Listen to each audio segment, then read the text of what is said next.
చంద్రబాబు శిష్యుడు రేవంత్ రెడ్డి కాబోయే ఏక్నాథ్ సిండే హిమంత బిస్వా శర్మ అని ఇతని నిజస్వరూపాన్ని తెలంగాణ ప్రజలు తెలుసుకోవాలని బీఆర్ఎస్ నేత బాల్కా సుమన్ విజ్ఞప్తి చేశారు. శనివారం ఆయన బీఆర్ఎస్ భవన్లో మీడియా సమావేశం నిర్వహించారు. ఈ సందర్భంగా మాట్లాడుతూ రేవంత్ రెడ్డి బీజేపీతో చెట్టాపట్టాలు వేసుకున్న తీరు రాష్ట్ర ప్రజలంతా గమనిస్తున్నారని, ఆయన ఇప్పటికే బీజేపీ అగ్రనాయకత్వంతో మాట్లాడుతున్నట్లుగా తెలుస్తుందని, పార్లమెంట్ ఎన్నికలు అయిపోగానే ఆయన బీజేపీలో చేరుతారనే విషయాలు తెలుస్తున్నాయని ఆసక్తికర వ్యాఖ్యలు చేశారు.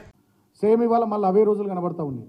ఆనాడు చంద్రబాబు నాయుడు ముఖ్యమంత్రి ఉన్నటువంటి సందర్భంలో బోర్లలో నీళ్ళు ఎండకపోయినాయి, చెర్లలో నీళ్లు లేవు, చెక్ డ్యాంలలో నీళ్లు లేవు, వాగులలో నీళ్లు లేవు, మంచినీళ్ళు లేవు, అనేక రకాలైనటువంటి ఇబ్బందులు, పోలీసుల వేధింపులు, కక్ష సాధింపు చర్యలు, ఒక రకమైనటువంటి భయానక వాతావరణంలో దుర్భరమైనటువంటి పరిస్థితుల్లో ఉన్నటువంటి తెలంగాణను ఆనాడు చంద్రబాబు నాయుడు ముఖ్యమంత్రి ఉన్నప్పుడు 2004 ముందు మనం చూసినాం.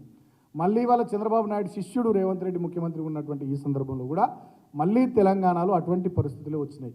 ఈ గురు శిష్యుల బంధం, ఈ సంబంధం ఆ పాలనను మళ్ళా తెలంగాణలో కంటిన్యూ చేస్తూ ఉంది. కాబట్టి నేను బీఆర్ఎస్ ఎమ్మెల్సీ కవిత జీవో నెంబర్ 3 గురించి మాట్లాడుతుంటే 1000 ఎలుకల్ని తిన్న పిల్లి తీర్థయాత్రలకు పోయినట్లుగా అనిపించిందని పాలకుర్తి ఎమ్మెల్యే కాంగ్రెస్ నాయకురాలు యశస్విని రెడ్డి ఎద్దేవా చేశారు.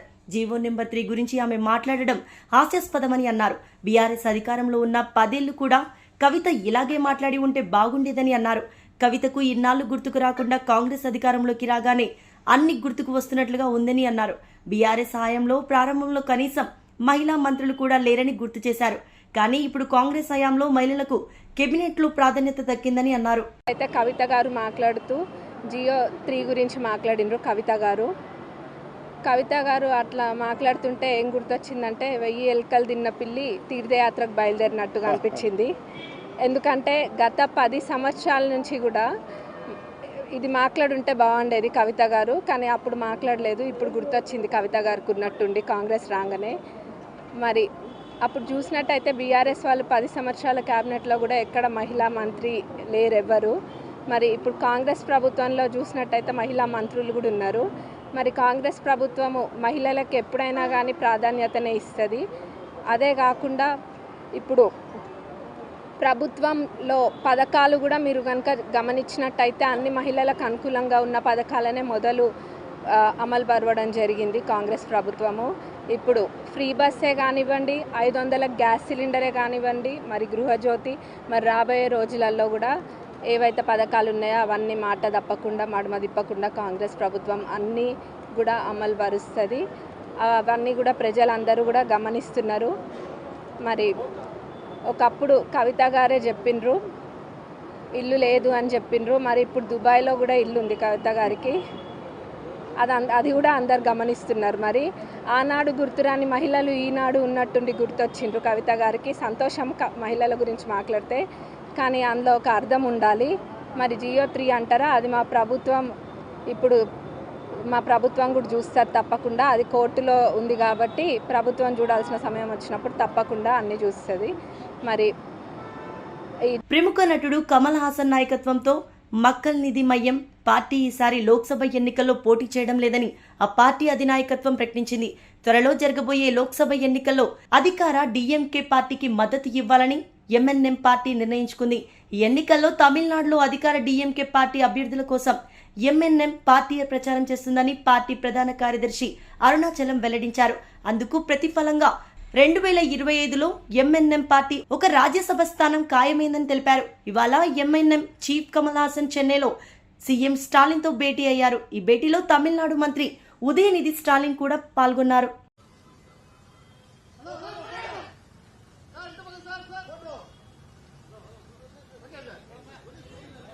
భారతదేశం సంస్కృతి ఆధ్యాత్మిక శక్తికి నిలయమని కేంద్ర పర్యాటక శాఖ మంత్రి కిషన్ రెడ్డి అన్నారు. భారత స్ఫూర్తితో యావత్ ప్రపంచం ప్రభావితమవుతుందని తెలిపారు. ఈ నెల 14 నుంచి 17 వరకు రంగారెడ్డి జిల్లా కన్హా శాంతివనంలో జరగనున్న గ్లోబల్ స్పిరిచువాలిటీ మహోత్సవ్ గురించి హైదరాబాద్ తాజ్ హోటల్లో కిషన్ రెడ్డి వెల్లడించారు. ఈ నెల 15న ఆధ్యాత్మిక మహోత్సవానికి రాష్ట్రపతి ద్రౌపది ముర్ము ప్రారంభిస్తామని ఆయన ప్రకటించారు. 16న ఉపరాష్ట్రపతి జగదీప్ ధన్కర్ హాజరవుతున్నారని తెలిపారు. ఈ కార్యక్రమంలో global heartfulness guide Kamlesh D Patel Daaji, ప్రఖ్యాత వేద గురువు త్రిదండి చిన్నజీయర్ స్వామి, రామకృష్ణ మఠం అధ్యక్షుడు స్వామి బోధమయానంద పాల్గొన్నారు. భారత్లో పుట్టిన హిందూ, బౌద్ధ, జైన, సిక్కు మతాలు ప్రపంచానికి శాంతిని బోధిస్తాయని దాజీ అధ్యక్షులు శ్రీ కమలేష్ డీర్ పటేల్ వెల్లడించారు. భారతదేశం వైపు ఒక గౌరవ భావంతో చూస్తున్న విషయాన్ని కూడా మనం ఈరోజు కనిపిస్తూ ఉంది. ఈరోజు మనకు తెలుసు, ఇది కరోనా తర్వాత ఈ ఆధ్యాత్మికమైనటువంటి భావన ప్రపంచంలో మరింత పెరిగింది. భారత హిందూ మతానికి, బౌద్ధ మతానికి, జైన మతానికి, సిక్కు పుట్టినిల్లు లాంటిది. మన దేశంలో పుట్టినటువంటి అనేక మతాలు యావత్ ప్రపంచమంతా కూడా విస్తరించి ఈరోజు ఆయా దేశాలలో శాంతి, మరి జీవితంలో వెలుగులు తీసుకొచ్చేటువంటి ప్రయత్నము చేస్తున్న విషయాన్ని మనం చూస్తా ఉన్నాం. ముఖ్యంగా ఆయా మతాల యొక్క ఆచార వ్యవహారాలు అదేవిధంగా ఫిలాసఫీ కారణంగా భారతదేశం యొక్క ఆధ్యాత్మికమైనటువంటి భిన్నత్వం మనం సంతరించుకున్నాము. ఈరోజు మనకు తెలుసు ప్రపంచమంతా కూడా భారతదేశం యొక్క శారీరక మానసిక ఆరోగ్య విధానమైనటువంటి యోగాను స్వీకరించిన విషయం మనం చేస్తా ఉన్నాము. మానసిక ప్రశాంతత కోసం మెడిటేషన్ ఈరోజు ప్రపంచంలో కోట్లాది మంది ప్రజల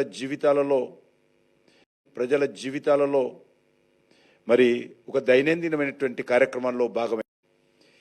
మన పురాణాలు, మన ఇతిహాసాలు, మన యొక్క గీతాసారాన్ని, మన వేదాలను, మన ఉపనిషత్తులను దాన్ని తెలుసుకోవడం కోసము ఈరోజు ప్రపంచంలో కోట్లాది మంది ప్రజలు ముందుకు వస్తూ ఉన్నారు, తహతలాడుతూ ఉన్నారు. మన దేశం యొక్క సంస్కృతి జీవన విధానాల కోసం ఉన్నటువంటి గొప్పతనాన్ని తెలుసుకునేటువంటి ప్రయత్నం చేస్తూ ఉన్నారు. ఇలాంటి పెద్దల యొక్క వాళ్ళలో ఉన్నటువంటి మరియు మొత్తం సమయాన్ని కూడా, వాళ్ళ జీవితాలను కూడా ఈరోజు ఇస్తున్న విషయాన్ని మనం చూస్తూ ఉన్నాం. అందుకే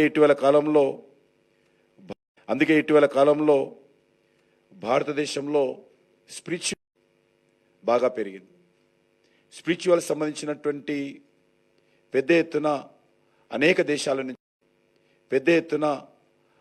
దేశాల నుంచి కూడా భారతదేశానికి వస్తున్న విషయాన్ని కూడా మనం ఈరోజు అర్థం చేసుకోవాల్సింది.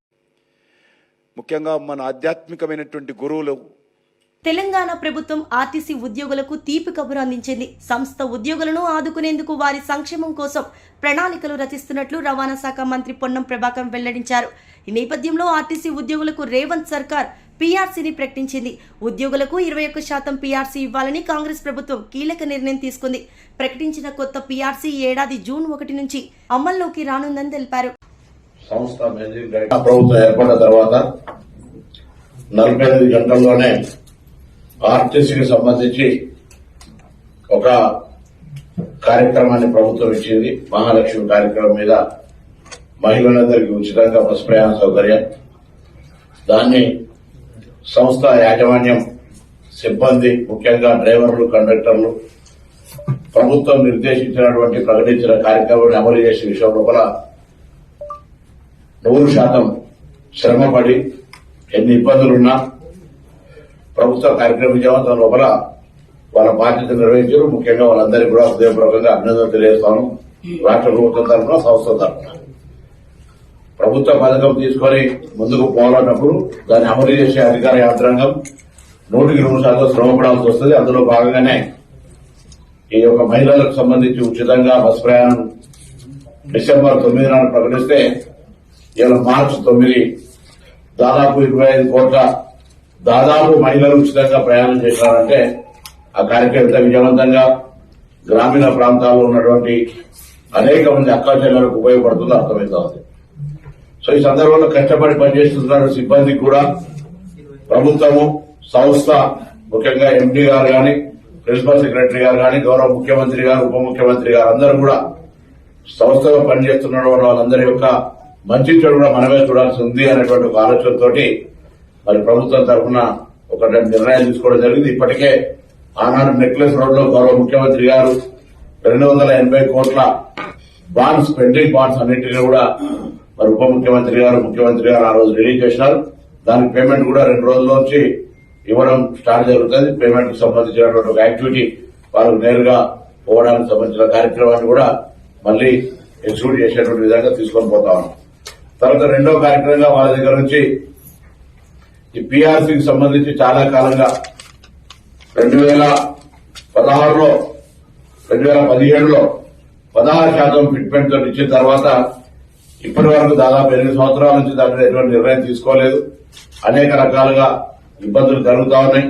దాన్ని ఎట్లా ఓవర్కమ్ కావాలని ఆలోచించినప్పుడు మరి దానిపైన కూడా మళ్లీ వాస్తవంగా ములిగే రక్కం మీద తాటిపట్టు పడ్డట్టుగా ఆర్టీసీ సంస్థ ఇప్పటికే గతంలో జరిగినటువంటి అనేక అంశాల వల్ల కొంత ప్రావిడెంట్ ఫండ్ ను వాడుకున్నటువంటి పరిస్థితి, సిఎస్ ను కోఆపరేటివ్ సెస్ ను వాడుకున్నటువంటి ఇవన్నీ కూడా ఉన్నటువంటి పరిస్థితుల్లో సొంతంగా కాలేజీలో నిలబడగలిగేటువంటి పరిస్థితి రావాలని మేమందరం కూడా అందరూ కష్టపడే సందర్భంగా కార్మికుల భాగస్వామ్యం లేకుండా రాదని తెలిసి ఆర్థిక ఇబ్బంది పడుతున్నప్పటికీ కూడా మరి ఏ విధంగా చర్యలు తీసుకోవాలనేటువంటి ఒక చర్చ మరి గౌరవ ముఖ్యమంత్రి గారి దగ్గర కానీ, ఉప ముఖ్యమంత్రి గారి దగ్గర కానీ అందరం కూడా కార్మికుల పక్షాన వాళ్ళకు సరైన విధంగా ప్రొజెక్షన్ చేయడం వల్ల ఈ యొక్క పీఆర్సీకి సంబంధించినటువంటి 2017లో 16% జీరో దాన్ని ఒక ఆర్థిక భారాన్ని ప్రభుత్వం భరిస్తా ఉంది కాబట్టి దాని విధంగా వాళ్ళతో చర్చ చేసి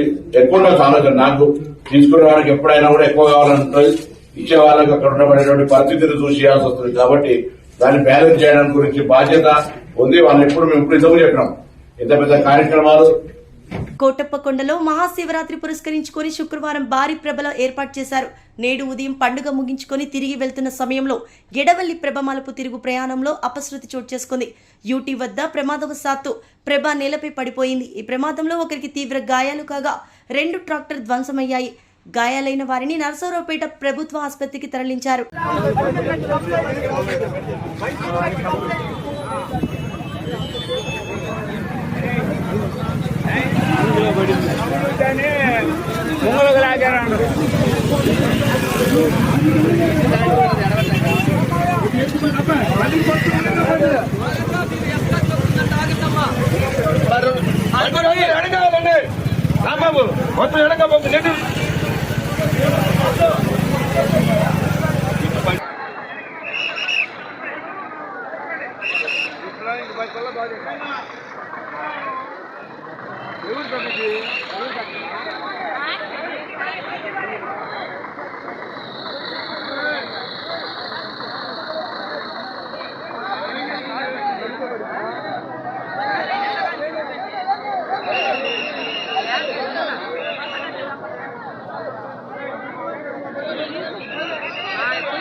టీడీపీ జనసేన కూటమి అధికారంలోకి రాగానే కలలకు రెక్కలు అనే పథకానికి చంద్రబాబు ప్రారంభిస్తామని నరసరావుపేట టీడీపీ ఇన్ఛార్జ్ అరవింద్ బాబు తెలిపారు.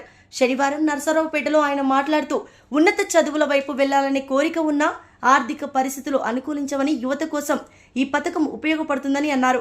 ఇంటర్ పూర్తయిన విద్యార్థులు పై చదువులు చదివేందుకు తీసుకునే రుణాలకు ప్రభుత్వమే పూచీకత్తుగా ఉంటుందని అన్నారు. అందరికీ నమస్కారాలు తెలియజేస్తూ కళలకు రెక్కలనే పథకం కింద మహిళా సాధికారత అనే ప్రోగ్రాంలో తెలుగుదేశం పార్టీ, జనసేన, అదేవిధంగా మన ప్రీతమ నాయకుడు నారా చంద్రబాబు నాయుడు గారు, మరి జనసేన నాయకులు పవన్ కళ్యాణ్ గారు ఈ పథకాన్ని రూపొందించడం జరిగింది. ఎవరైతే మహిళలు మరి ఆర్థిక పరమైన ఇబ్బందులతోటి చదువు మానేసి ఉన్నారో వారు ఆ విధంగా చదువు మానేయడానికి వీల్లేదు. ఎంతవరకు చదువుకుంటారో అంతవరకు మరి జనసేన, తెలుగుదేశం పార్టీ ఉమ్మడి ప్రభుత్వం వారికి ఆర్థికంగా సహాయం చేసి వారు ఎంతవరకు చదువుకుంటే అంతవరకు చదివిస్తామని చెప్పి వారు పథకం రూపొందించడం జరిగింది. అదేవిధంగా ఇంటర్మీడియట్ పాస్ అయిన మహిళలకి వృత్తి విద్యా కోర్సులు ట్రైనింగ్ ఇవ్వడం జరుగుద్ది. అదేవిధంగా వృత్తి విద్యా కోర్సులు ట్రైనింగ్ అయిన తర్వాత వాళ్ళకి ఉపాధి హామీ కోసం కూడా మరి తెలుగుదేశం పార్టీ, జనసేన ఉమ్మడి ప్రభుత్వం వారికి అండగా ఉంటుంది. మరి కళలకు రెక్కలనే పథకం కింద వారు హామీ ఇస్తున్నారు. అదేవిధంగా ఎవరైతే వృత్తి విద్యా కోర్సులో ట్రైనింగ్ తీసుకుంటారో వారికి బ్యాంకు రుణాలకు హామీ పూర్తిగా తెలుగుదేశం పార్టీ, జనసేన హామీ ఉంటుందని తెలియజేయడం జరుగుతుంది. ఎన్నికలలో మీడియాకు కీలకమైన బాధ్యత ఉందని జిల్లా ఎన్నికల అధికారి కలెక్టర్ రంజిత్ బాషా తెలిపారు. ప్రింట్, ఎలక్ట్రానిక్ మీడియా జిల్లా స్థాయి బ్యూరో జర్నలిస్టులకు గురువారం స్థానిక కలెక్టరేట్లో స్పందన సమావేశ మందిరంలో వర్క్ షాప్ నిర్వహించారు. ఎల్ఈడి ప్రొజెక్టర్ ద్వారా మీడియా వారికి అవగాహన కల్పించారు. ప్రతి ఓటరు స్వేచ్ఛగా తమ ఓటు హక్కు వినియోగించుకునే అవకాశాలు కల్పించడమే ఎన్నికల కమిషన్ ఉద్దేశమని అన్నారు. ఆర్గనైజేషన్ కావచ్చు, ఎవరైతే అడుగుతారో అందరూ కూడా అపాయింట్మెంట్ లెటర్స్ ఇవ్వడం జరుగుతుంది. ఈ అపాయింట్మెంట్ లెటర్స్ ఇచ్చిన వాళ్ళకి పోలింగ్ స్టేషన్స్లో అలాగే కౌంటింగ్ సమయంలో మీకు అందరికీ కూడా ఎంట్రీ అయ్యే అవకాశం, ఎంట్రీ అయ్యేటువంటి ఫెసిలిటీ ఉంటుంది. బట్ ఇదేంటంటే ఆ ఫెసిలిటీస్లో కొన్ని కండిషన్స్ ఉంటాయి. కొన్ని కండిషన్స్ ఆల్రెడీ లాస్ట్ ఎలక్షన్లో మీరందరూ పార్టిసిపేట్ చేస్తుంటారు మీరందరూ కూడా. సో ఓటింగ్ జరిగే సమయంలో మీరు లోపలికి వెళ్ళినప్పుడు ఏ విధంగా ఏవేవి మీరు చూడొచ్చు, ఏంటి అనేది క్లియర్ కట్గా మీకు ఐడియా ఉండాలి. That is actual thing. And second thing, counting సమయంలో కూడా కొన్ని గ్రూపులుగా పంపించడం జరుగుతుంది to monitor, to overseas that counting classes. అలాగే పోలింగ్ స్టేషన్లో కూడా పోలింగ్ జరిగే సమయంలో వివో మీకు ఒక టైం చెప్తారు. ఆ టైంలో మీరు వెళ్ళి చూడొచ్చు. బికాస్ అసెంబ్లీ కాన్ఫరెన్స్ లెవెల్ దాకా అందరికీ దాదాపు మేము రికార్డ్స్ పంపించాము. So how many they will give to the district, then based on that will issue the letters. Then దీని తర్వాత థర్డ్ ఇంపార్టెంట్ థింగ్, మీకు ఎంసీసీ అమల్లోకి వస్తుంది. షెడ్యూల్ అనౌన్స్ అయిన తర్వాత అంటే model code of conduct. Model code of conduct అందరికీ ఉంటుంది. Model code of conduct for the public servants, model code of servant for the existing గవర్నమెంట్కి, అలాగే model code of conduct for all political parties, candidates మనకు కూడా ఉంటుంది. అలాగే media, especially మీడియాకి సంబంధించి ఎంసీసీ వచ్చిన తర్వాత ఏమేమి మనము అప్డేట్ చేయొచ్చు, ఏమేమి చేయలేము, ఎలా మనము ఉండాలి, ఏమేమి మనం అనౌన్స్ చేయకూడదు, ఎటువంటి న్యూస్ మనం పబ్లిష్ చేయకూడదు, ఇవన్నీ కూడా ఇప్పుడు ప్రజెంటేషన్లో మీకు చెప్పడం జరుగుతుంది. ఇది కాకుండా ఏదైనా ఒక అడ్వర్టైజ్మెంట్ మీరు వెయ్యాలి అంటే అది ఒక పేపర్లో, ప్రింట్లో కావచ్చు, ఎలక్ట్రానిక్గా టెలికాస్ట్ కావచ్చు, ఏదైనా చేయాలంటే certification is must. Certification is must. ఆ సర్టిఫికేషన్ ఎవరు ఇస్తారు? ఇక్కడ ఎంసీఎంసీ కమిటీ ఉంటుంది. ఆ కమిటీ వాళ్ళు ఆ యాడ్ చూసిన తర్వాత దెన్ దే విల్ సర్టిఫై చేస్తారు. సో యాడ్ పబ్లిష్ చేయాలన్న దానికి 3 days ముందు అప్లికేషన్ పెట్టుకుంటే దాన్ని 2 daysలో క్లోజ్ చేసి మీకు ఇవ్వడం జరుగుతుంది. ఆ తర్వాత మళ్ళీ ఫర్దర్గా టెలికాస్ట్ చేయొచ్చు. వితౌట్ సర్టిఫికేషన్ చేసే అవకాశం లేదు. దీనిలో చిన్న ఇది ఏంటంటే, వీర్నపల్లి మండలం వన్నపల్లిలో ఓ మహిళను గుర్తు తెలియని వ్యక్తులు గొంతి కోసి అతి కిరాతకంగా హత్య చేశారు. స్థానికుల వివరాల ప్రకారం వన్నపల్లికి చెందిన భక్తుల మల్లవ్వ అనే మహిళ రాత్రి ఇంట్లో ఒంటరిగా నిద్రిస్తుంది. గుర్తు తెలియని వ్యక్తులు ఇంట్లోకి చొరబడి ఆమె గొంతు కోసి హతమార్చారు. శనివారం ఉదయం స్థానికులు చూసి పోలీసులకు సమాచారం ఇవ్వగా సంఘటన స్థలానికి చేరుకుని హత్యకు గల కారణాలు సేకరిస్తున్నారు.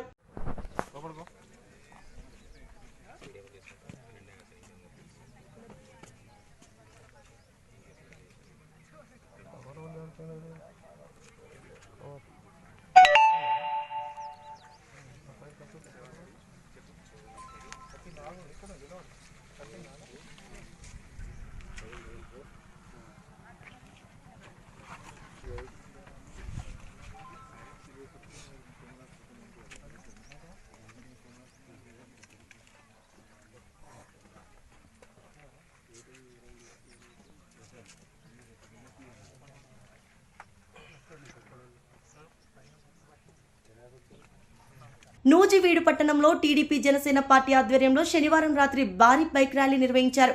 నూజివీడు టీడీపీ జనసేన కూటమి అభ్యర్థి కొలుసు పార్థసారథి నాయకత్వంలో పట్టణ పరిధిలోని అన్ని వార్డులలోనూ ఒక బైక్ ర్యాలీ చేపట్టారు. వచ్చే ఎన్నికల్లో టీడీపీ జనసేన కూటమి మద్దతు పలకాలని ఆయన ప్రజలను కోరారు. జనసేన పార్టీ సమన్వయకర్త బర్మా ఫణిబాబు, పార్టీ నాయకులు, కార్యకర్తలు అధిక సంఖ్యలో పాల్గొన్నారు. ఉమ్మడి అభ్యర్థి కొలుసు పార్థసారథి గారు బైక్ ర్యాలీలో మీ ముందుకు వస్తున్నారు. రాబోయే ఎన్నికల్లో తెలుగుదేశం పార్టీ తరఫున ఆయన పోటీ చేస్తున్నారు కాబట్టి ఆయనకు సైకిల్ గుర్తుపై మీ ఓట్లు వేసి అఖండ విజయం చేకూర్చవలసిందిగా విజ్ఞప్తి చేస్తున్నాం.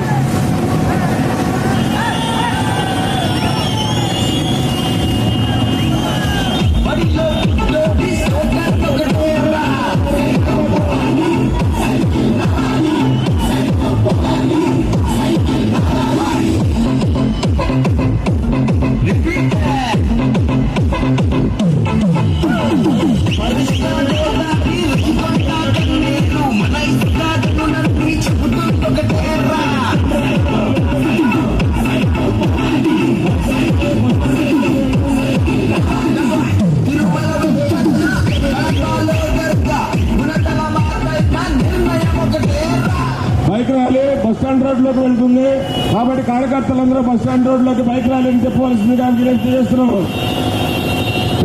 యాదాద్రి భువనగిరి జిల్లా ఆలేరు నియోజకవర్గం కేంద్రంలోని హై స్కూల్ గ్రౌండ్ ఎదురుగా ఉన్న మైనార్టీల గర్భస్థానంలో mission Bhagiratha pipeline leak అవుతూ నీరు వృధాగా పోతుంది. భగీరథ నీరు కలుషితమవ్వకుండా చూడాలని ఆలేరు మున్సిపాలిటీ ప్రజలు కోరుతున్నారు.